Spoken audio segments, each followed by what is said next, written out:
Oh, I think that's a good place to put that. I was originally just going to record this for the women in my monthly membership called Belong. But then I was like, I think this is a conversation that the internet at large needs to hear. And of course, like putting your thoughts and feelings and opinions on the internet is so not vulnerable. But nevertheless, is something that I feel very passionate about, and so I am honored to bring you into this conversation. If you're new here, welcome. If you're not new, welcome back to the channel. My name is Mariana. I'm a somatic attachment coach and founder of Commitment to Growth Somatic Coaching for Women, where my mission is to help women who have lost their fullest expression to the symptoms and effects of complex trauma regain that safety, confidence, and self worth in life and in love.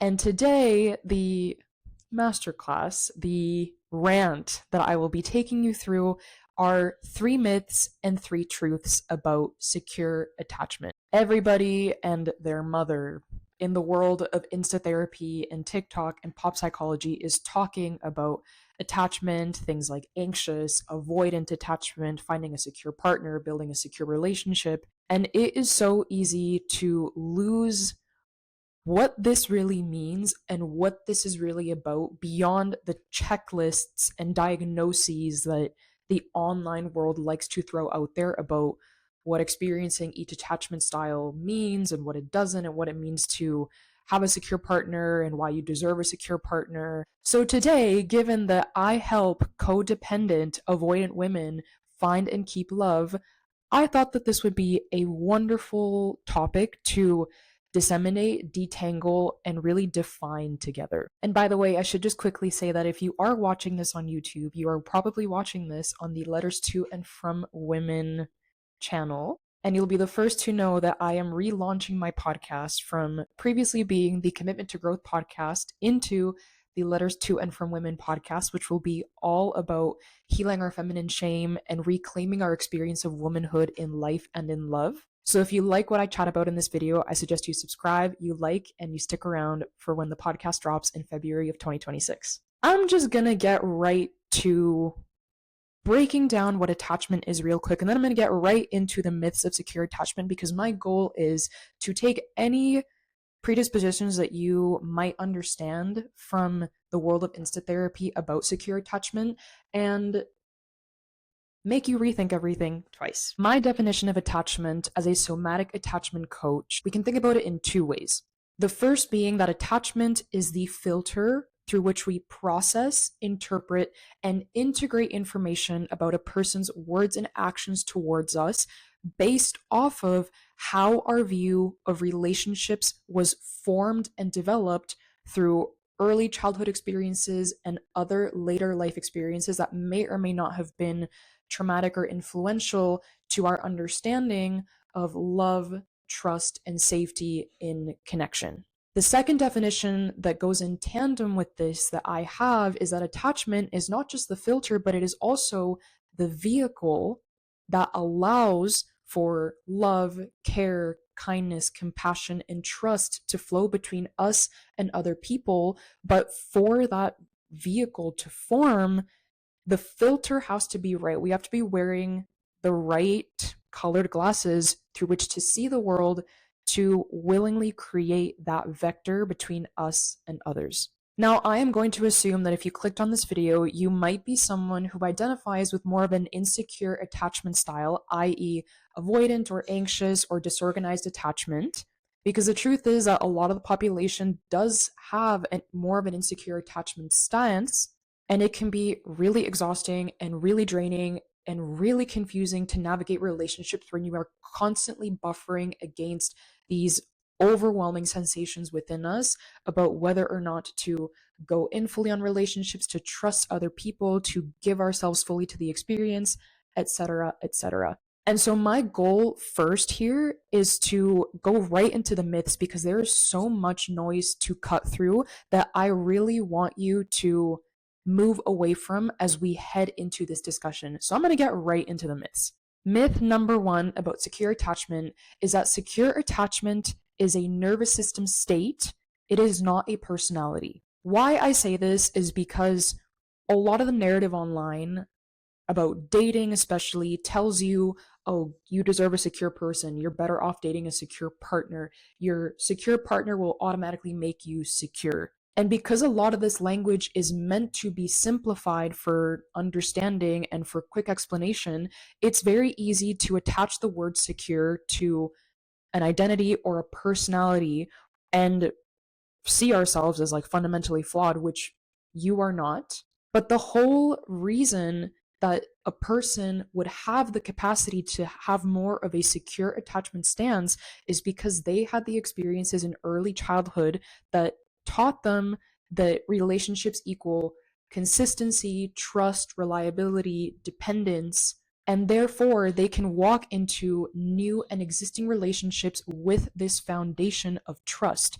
Whereas those of us who have more of an insecure attachment stance, we developed our nervous system states because we experienced inconsistency, unreliability, neglect, ridiculing, whatever that was for you. And therefore, we have to develop this trust and reliance from scratch. And through learning to trust objective facts about the way that people are showing up for us rather than letting our fears and feelings and attachment wounds be at the steering wheel of how we connect to others. And the wonderful thing is that if you have insecure attachment, it can be rewired and you can become more of a securely attached person. But, and this takes me into myth number 2, which is that a secure partner will not, in fact, make you secure by default. Again, a lot of my issue with the narratives that I see online nowadays about go find a secure partner, and I used to be so anxious and suddenly I found this partner and I snapped into secure attachment. It does not demonstrate the work and the healing and the commitment that it actually takes to create that dynamic between a person and another. It is true that if you are someone with an insecure attachment stance, it will be perhaps easier for you to develop a secure attachment stance more quickly with somebody who already has that stance. But this isn't something that happens automatically. When we're talking about nervous system rewiring, we are literally talking about going in and recalibrating our entire understanding of safety by giving ourselves new feedback to rewire beliefs about love, and that it is not conditional, or that it doesn't hinge on us sacrificing ourselves to earn love from other people, and that we are not too much for the world. And secure attachment isn't really a conversation about what frequency you vibrate at. It's a conversation about how both people show up in a relationship with a foundation of consistency and promise through every situation. You can have a partner who is more on the avoidant side of the attachment stances, and you yourself, like me, can be more on the anxious side of things, but you could have a perfectly secure dynamic because, for example, if in conflict, your avoidant partner, what they feel safest and most habituated to is to go off on their own and spend time regulating before coming back into connection, versus yours is receiving validation and reassurance that everything is okay and that you are still lovable and that they're not going anywhere. Even if both people retreat into those mechanisms, or you need some time apart before resolving that conflict, the secure attachment is built from the promise that both people have that they are coming back,